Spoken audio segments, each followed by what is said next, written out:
Este podcast fue realizado en el marco del proyecto Recipi, cofinanciado por la Unión Europea y ejecutado por la Fundación internetbolivia.org, Asociación Aguayo y Oxfam en Bolivia. Su contenido es responsabilidad exclusiva de los autores y socios de la ejecución, y no refleja necesariamente las opiniones de la Unión Europea. Fallas en el sistema. Voces en resistencia. Fallas en el sistema, voces en resistencia no es solo un nombre, es un grito. Este podcast amplifica las voces de activistas que hackean en silencio y resisten desde el espacio digital para cuidar, sanar y luchar en el territorio digital.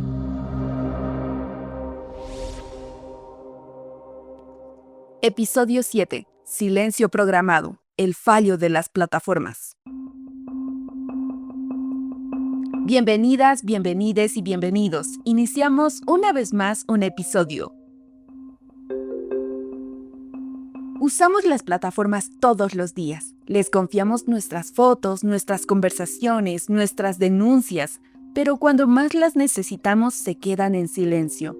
El algoritmo decide qué se ve y qué se esconde, y muchas veces la violencia se minimiza, mientras el odio sigue circulando libremente. Este fallo no es solo un error técnico, es un reflejo de quienes tienen el poder y deciden qué proteger en las plataformas. Para entender este tema, vamos a conversar y escuchar a las invitadas que desde su experiencia desarrollan perspectivas que nos ayudan a visualizar la realidad que se tiene con las plataformas. Hoy queremos responder a la pregunta principal.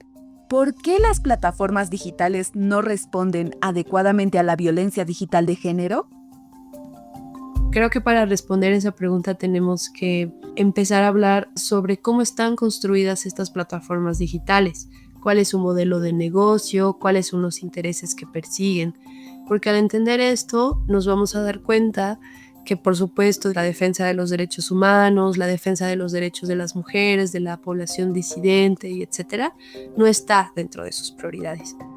En el caso particular de las plataformas digitales, esto lo hacen a partir de la recolección de datos y a través de nuestra atención, ¿no? Entre más tiempo nosotras pasamos viendo redes sociales, pues más tiempo, pues más atención le damos, y al darle más atención, pues están recolectando más datos sobre nosotras y nosotros. Y este es el modelo de negocio que las plataformas tienen. En ese sentido, pues como su motivación es meramente económico. Escuchamos a Luan. Ella es amante de los gatos y es por eso que tiene a su compañera Tampulla. Además canta en sus ratos libres. Luan trabaja como coordinadora del Centro SOS Digital de la Fundación Internet Bolivia. Antes de seguir con el tema de hoy, les presento a 3 invitadas más. Cosette es activista desde los 14 años en diversos temas de derechos humanos. Con el tiempo descubrió su pasión por las redes sociales, la enseñanza y las clases. También se cuestiona todo para comprender lo que sucede y sobre todo para fortalecer su activismo. Actualmente es impulsora del proyecto Las Revueltas. También escucharán a Melissa Valdivia y Daniela de Abril, que son integrantes de la colectiva Crisálidas Azules. A Melissa le gustan los gatos también, y es apasionada por la escritura, le gusta leer y eso desencadenó en ella un gusto por la investigación. Daniela de Abril adoptó ese seudónimo en memoria de un mes que marcó un antes y un después en su vida. Abril fue el momento en que se descubrió a sí misma. En su colectiva trabajan con herramientas como el audiovisual, la fotografía, el cine y otras artes para abordar problemáticas sociales, así como la defensa de los derechos de las mujeres. Queremos cambiar las cosas y yo creo firmemente en el arte como una herramienta de transformación social. Siguiendo el objetivo que menciona en esa frase Daniela de Abril, continuemos y escuchemos qué tienen para decirnos sobre esta problemática. ¿Alguna vez se han sentido no bienvenidas en lo digital debido a su rol como activistas? No podría decir no bienvenida, pero incomodamos, sí, cuando tenemos que defender o hacer algún tipo de denuncia o, o cosas que realmente no nos parece. Sí sentimos, ¿no? Cómo se vuelcan esos términos de odio, las palabras, y se siente. Personalmente, yo no he tenido una experiencia específica sobre censura con las plataformas. Quizás lo que puedo aportar es desde mi experiencia como acompañante. En el Centro SOS Digital, al ser una línea de ayuda feminista que brinda acompañamiento, contención emocional, porque estas formas de censura de las plataformas tienen grandes efectos en la vida emocional de las personas. Pues sí, creo que mi generación ha vivido todo el proceso de el internet, cómo los dispositivos electrónicos se han fusionado a nuestra vida, cómo han cambiado, ¿no? La he vivido de dos formas. Uno, desde el espacio digital, porque si bien las redes sociales son desiguales, pero también tiene un contexto bien patriarcal. Es un espacio de desigualdad, es un espacio donde no puedes expresar libremente, aunque las plataformas te lo digan. Pero también hay otro lado de cómo otras personas también como que tienen que ejercer violencia hacia tu persona y la herramienta son las redes sociales, por ejemplo. He visto mucho de que otras personas ejercen violencia y yo la he vivido personalmente porque creía que mi círculo más cercano no me iba a hacer daño. Daniela de Abril expone otras formas en las que vive la violencia. El shadow ban, que igual cuando comparto temas políticos, por ejemplo, y hay gente a la que no le gusta esa opinión o simplemente los haters que son muy presentes en redes, son épocas y episodios que creo que todos hemos atravesado en redes sociales, ¿no? Creo que en lo personal también como mi página, bueno, mi cuenta tiene mucho alcance, he recibido mensajes de todo tipo, ¿no? Desde hombres que intentan mensajear todos los días con un hola, son muy insistentes, hay mucha, quizá un nivel de acoso intenso en el que tengo que bloquear personas. A veces recibo imágenes que no estoy pidiendo o incluso si llegan a insistir, no sé, 15 mensajes y luego estas personas se enojan y empiezan a escribir mensajes negativos. Entonces creo que es todo un viaje esto de las redes sociales. Cuando nosotros experimentamos las redes sociales o entramos a este mundo, creamos como un cibercuerpo. Las redes sociales, el internet, está hecho en su mayoría por hombres, entonces, y Meta tiene como un 60% de ingenieros que lo han hecho hombres, entonces tiene esta connotación masculina.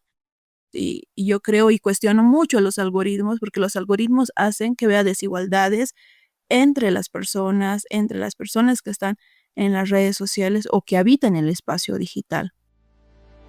Los cuidados dentro de estas plataformas son limitados y dependen de la importancia que los desarrolladores deciden asignar en sus sistemas. Existe una debilidad que tienen en estas plataformas, que es lo que menciona Luan. Entonces, en las redes sociales existen varias formas de denunciar contenido. Una es la que todas y todas conocemos, ¿no? Que poner 3 puntitos, reportar y ahí buscar por qué reportar. Esa es la que usualmente se usa. Pero muchas redes sociales tienen algunos formularios de denuncia, ¿no? Formularios para denunciar vulneraciones a la privacidad, formularios para denunciar difamación. Hay muchos formularios que existen en las redes sociales que no mucha gente lo conoce, que son específicos para algunos tipos de violencia. Para gente de esta parte del mundo, digamos, que obviamente el inglés no es su lengua oficial, que no estamos tal vez muy acostumbrados a utilizar correos electrónicos.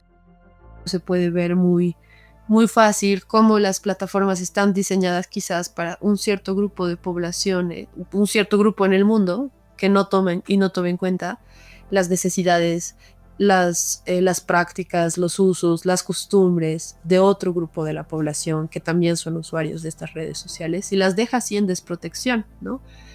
Como las plataformas, sus mecanismos de denuncia no funcionan para todos y no están adaptados para todos los sectores que representan quienes utilizan estas plataformas.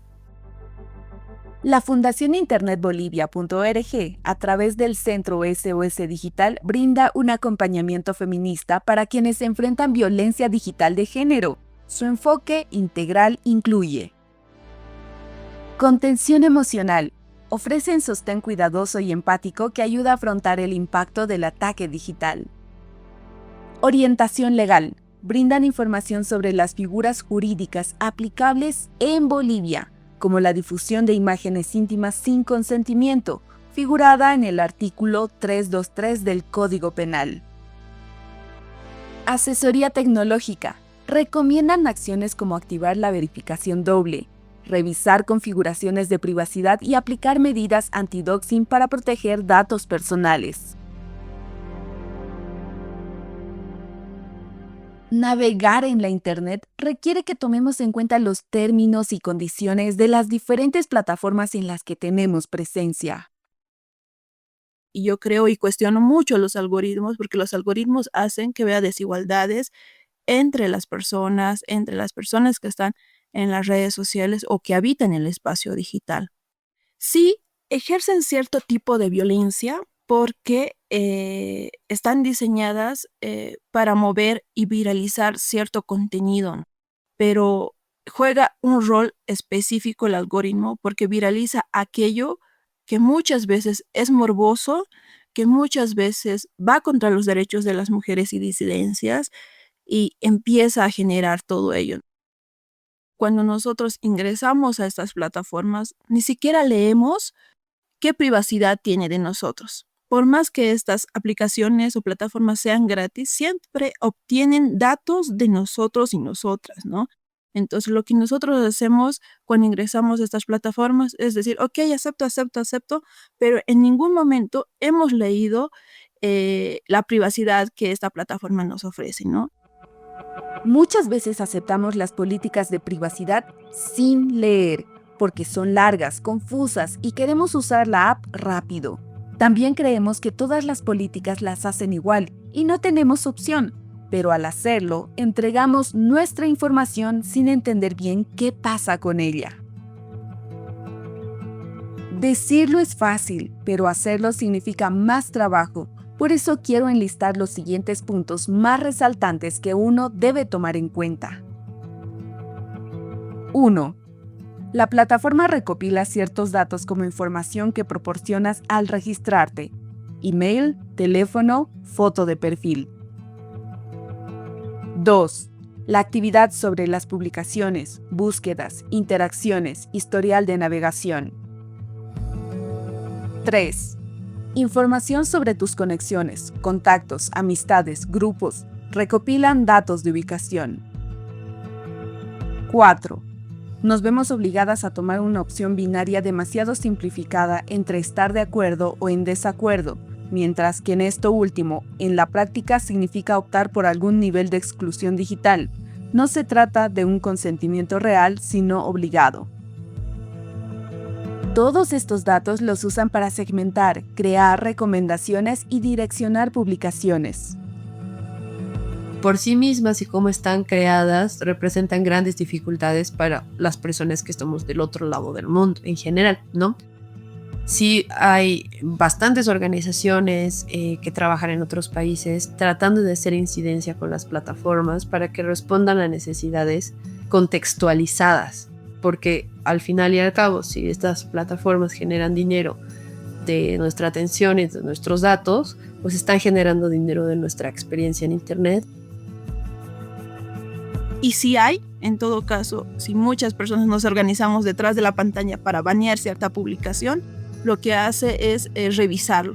Pero si esta publicación hace que este contenido se haga viral y más personas estén conectadas y vea esta interacción, a Facebook no le va a convenir bajar. Es por eso que no están diseñadas para generar o para por lo menos mirar estos casos, ¿no? Entonces están diseñadas más para la viralización, para el morbo y para el anonimato también. Entonces, debemos reconocer que nuestro algoritmo es patriarcal y no solamente eso, tenemos que hablar igual de la interseccionalidad. Y metiéndonos en ese asunto, no debemos negar de que no es lo mismo que una mujer denuncie algún caso de violencia digital, siendo latina, siendo migrante o siendo indígena, no va a tener la misma respuesta que una mujer blanca europea, por ejemplo. Entonces, todo el machismo, el algoritmo patriarcal que tenemos, todo eso está ahí. De pronto no nos pueden ver como ciudadanos de primera. Entonces, esto se ha ido metiendo y por eso que no nos dan tanta importancia, porque si bien se ha hecho denuncias, no las toman, no en la medida que se debería, ¿no? Las plataformas funcionan con estructuras y protocolos numéricos, más que con el reconocimiento de palabras o temas. En cambio, las colectivas y organizaciones abordan estas situaciones desde una mirada humana y poniendo el cuidado como prioridad. Entonces, al principio nuestro modelo de acompañamiento, es decir, cómo acompañamos a quienes se enfrentan violencia digital, estaba enfocado en dar contención emocional, escucha activa, validar las experiencias, no revictimizar, que es algo que seguimos haciendo, brindar orientación legal y orientación tecnológica, ¿no? Y en la orientación tecnológica está esto, bueno, sigue siendo parte, pero antes le dábamos quizás un poquito más de protagonismo hasta que nos hemos chocado con esto que tú dices, que las reglas no son iguales para todos. Le dábamos un poquito más de protagonismo en la parte de orientación tecnológica, de apoyarte, darte una mano en denunciar el contenido, ¿no? Además de cambiar tus contraseñas y que recuperes, digamos, el control de tu vida digital como una parte de autonomía digital, también apoyarte a que este contenido ya no esté disponible. Cosette, por otro lado, vivió una situación de suplantación de identidad en una de las plataformas que usa ella. Otra persona creó una cuenta con sus datos. Escuchémosla. Primero que hay otra persona usando mis fotografías, mis imágenes sin mi consentimiento. Cualquiera puede entrar a tu perfil y bajar tus fotografías y ponerlas a otro perfil, ¿no? Entonces yo creo que en ese momento la plataforma no me ha dado ninguna seguridad de estar ahí presente.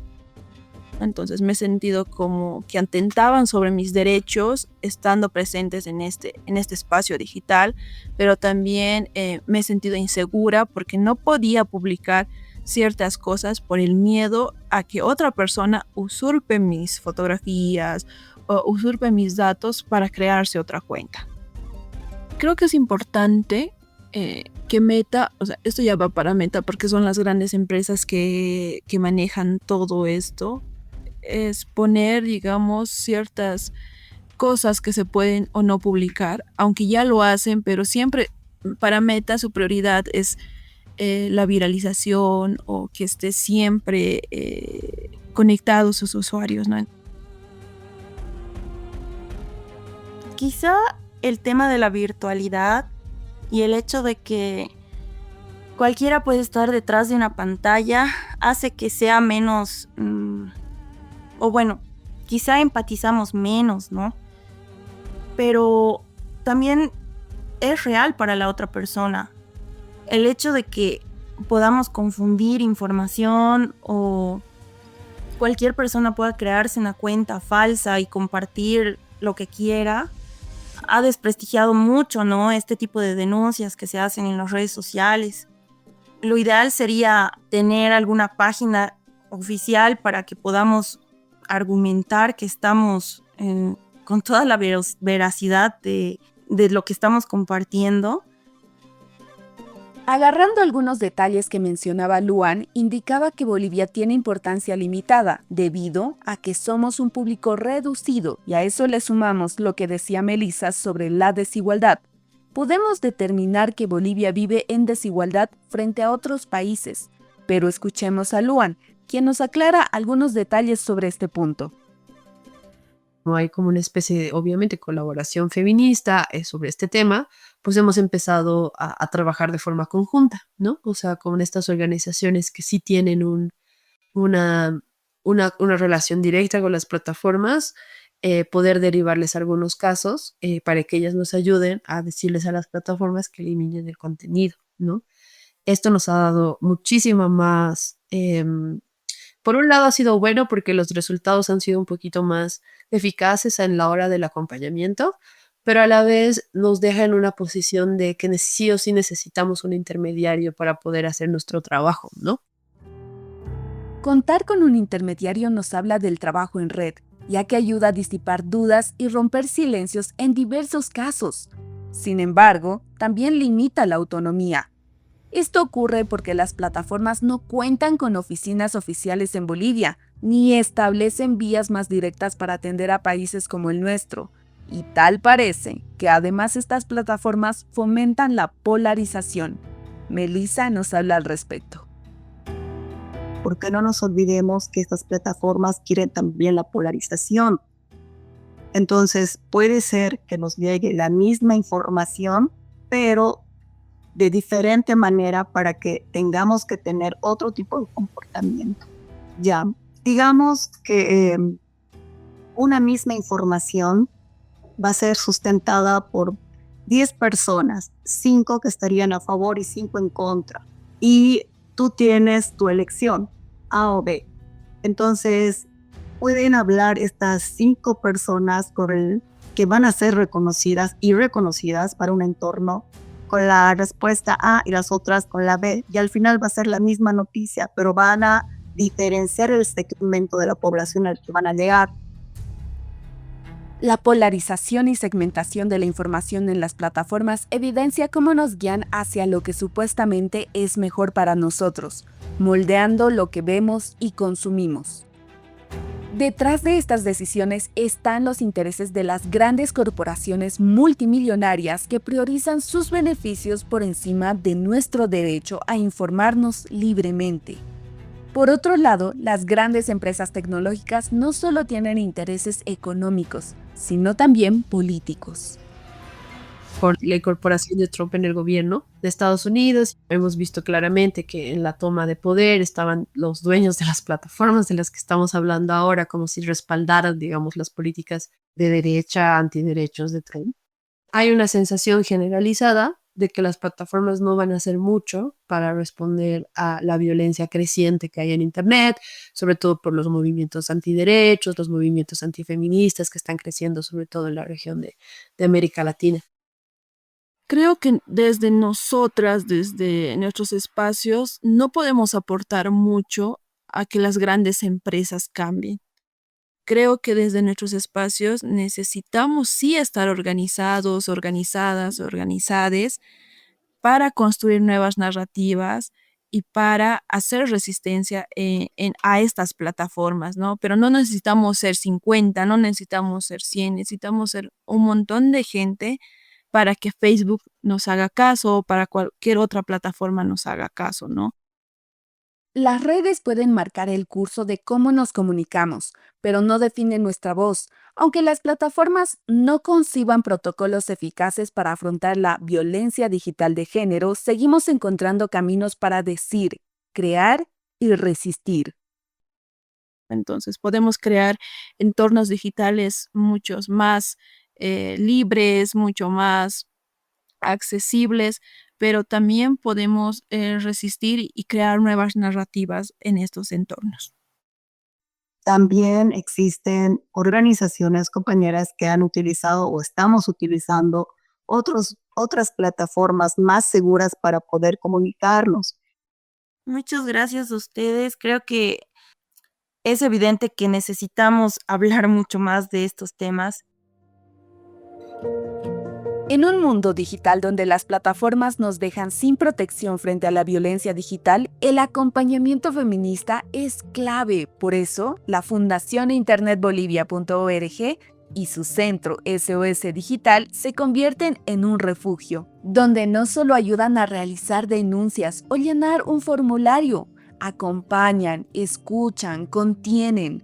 Caminan al lado de quienes han visto su intimidad vulnerada o su voz silenciada, y les tienden la mano firme para atravesar el miedo, porque su trabajo no es solo técnico, es profundamente humano. Denunciar en redes sociales parece fácil, hasta que lo intentas. En Bolivia muchas víctimas no saben por dónde empezar o se topan con formularios en otro idioma y respuestas que tardan días o nunca llegan. Si tú necesitas ayuda, acompañamiento u otra forma de guía, comunícate con las organizaciones mencionadas o con las diversas colectivas a nivel nacional. Se acabó este episodio, pero no olvides que puedes seguir escuchándonos. Esto fue tu podcast Fallas en el Sistema. Es una producción de la agencia Avanti.